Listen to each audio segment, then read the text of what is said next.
دیدی بعضی وقتا هر کدوم از اعضای خانواده یه غذا میخواد و تو میمونی کدومو درست کنی. من امروز یه ترفند بهت یاد میدم که با هم و در یک قابلمه معمولی 3 مدل غذا درست کنی.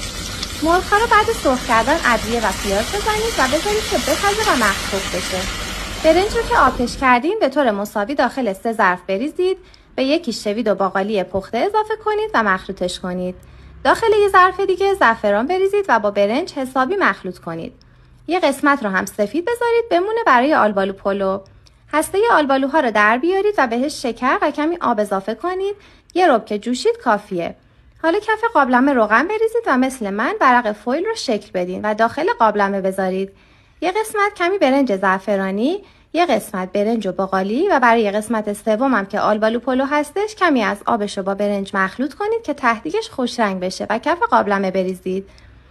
بعد برای آلبالو پلو روی برنج آلبالوی پخته و مرغ، برای زرشک پلو زرشک و مرغ و در آخرم برای باقالی پلو مرغ رو بذارید و روشون رو با برنج بپوشونید و حین کار حسابی فشرده کنید. حالا باید فویل رو به آرومی بردارید و مرزها رو مجدد فشرده کنید و برای 45 دقیقه اجازه بدید دم بکشه. در آخر کار قابلمه رو به آرومی برگردونید و به این ترتیب 3 مدل غذای خوشمزه ما آماده است. اگه این آموزش دوست داشتی لایک کن و نظرت رو بگو. برای دیدن آموزش‌های بعدی هم سالاد شیک رو دنبال